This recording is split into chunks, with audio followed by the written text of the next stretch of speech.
Agora nós vamos criar a maçã de forma dinâmica. Para fazer isso, eu vou ter que vou tirar esse componente daqui e vou criar ele como um objeto prefab. Prefab são objetos pré-fabricados que o Cocos utiliza para facilitar a criação deles de forma dinâmica, que é exatamente esse caso que nós vamos precisar. Então eu vou vir aqui em Assets e vou criar uma pasta, um folder chamado prefab, para colocar todos os meus componentes prefab. Vou colocar prefabs aqui, estou usando o plural. Para criar esse componente é muito fácil. Você vem aqui, clica em Maca e arrasta até dentro de prefabs. Larga aqui. Ele já criou um cara chamado Maca aqui, um prefab, pré-fabricado. Exatamente igual a esse cara aqui. Excluo daqui, vou salvar e agora eu tenho que fazer com que ele seja criado. Então eu vou fazer isso no meu script game, porque é ali que eu estou controlando todo o meu jogo. Então eu dou 2 cliques nesse script para fazer a edição dele. E aqui no meu script eu vou definir primeiro nas propriedades para dizer qual que é o prefab de maçã que eu quero usar. Então vamos vir aqui, maçã prefab. E vou dizer para ele que o default null. E o tipo dele eu quero que ele seja um cc.prefab. Aqui eu preciso criar um método para criar a maçã. Então eu vou chamar o método de create new maca. Não posso usar pontuação, né? Então, não posso usar acento, então vai ser isso. E aqui eu vou instanciar o meu componente que vai ser var maca, que é maçã, cc.instantiate this.maca prefab. Para instanciar um componente é muito simples, um prefab é muito simples, tu usa esse método cc.instantiate e passa para ele qual que é o prefab que tu está utilizando. Como eu já defini aqui nas minhas propriedades, eu só passei aqui embaixo this.maca prefab. Ele vai criar um componente aqui em maca. Então agora eu preciso adicionar ele na tela. E para adicionar ele na tela, eu pego o this.node, que o meu game está com o nó principal do jogo, está com o canvas.addShield, que vai adicionar o filho dele, vai adicionar um filho, que vai ser a minha maçã. Ponto, ótimo, adicionou. Mas agora eu preciso que essa maçã seja colocada em uma posição dinâmica da minha tela, tanto para x quanto para y. Então eu vou criar 2 variáveis aqui, uma chamada rangex, que é um x aleatório, e vou fazer ela igual a um valor aleatório. E como que eu vou fazer esse valor aleatório? Eu vou criar uma variável aqui, aliás, eu vou criar um método aqui para trazer esse valor aleatório. Eu vou chamar ele de random. Vou colocar o valor mínimo que eu quero que ele seja executado e o valor máximo para colocar as posições da minha tela, né? Para não deixar ele sair fora da tela. E aqui dentro desse cara eu vou retornar return math.random, que é uma biblioteca, uma lib JavaScript para coisas matemáticas, .random, ele vai retornar um valor numérico aleatório multiplicado pela quantidade, pelo tamanho máximo menos o tamanho mínimo mais o tamanho mínimo, para fazer com que ele fique dentro da tela.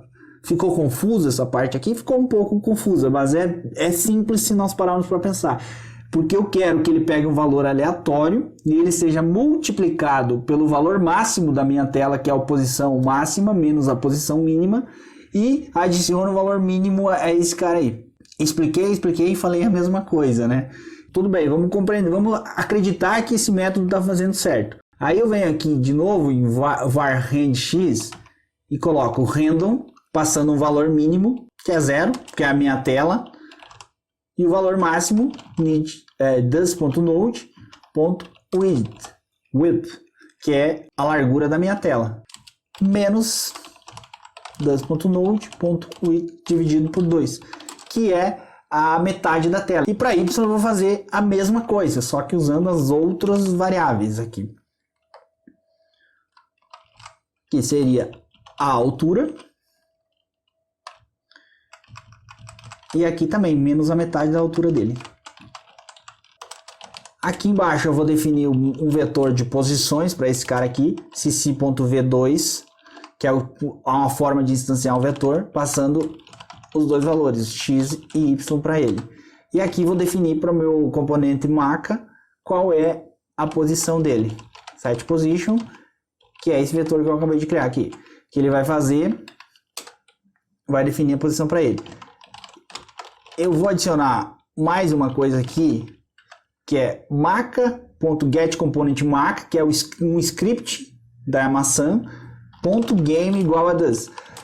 Que eu vou criar um atributo lá no meu script marca chamado game, que vai receber esse meu script game, porque lá dentro, escutem pessoas, lá dentro eu vou criar um método lá no onPicked, que é quando eu destruir uma maçã, eu vou querer que ele crie uma nova maçã. Então lá eu vou para o meu script marca e vou dizer para ele aqui does.game.createNewMarca.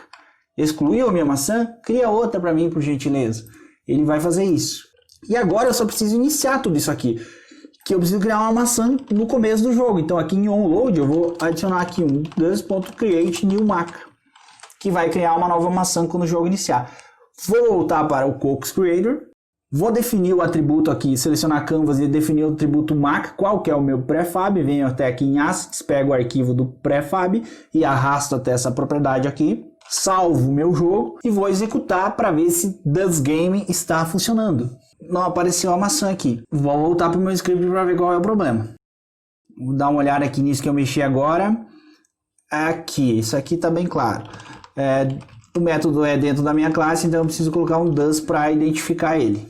Volto para o Cocos, testo de novo, venho até aqui na tela e a maçã está funcionando. Vamos ver se a colisão está funcionando. Colidiu, criou outra maçã. Perfeito, está funcionando. Para o próximo vídeo nós vamos criar o corpo da cobrinha. E esse vai ser talvez um pequeno desafio para pensar como que nós vamos fazer isso aí. Porque com matriz da forma tradicional é molezinha para fazer.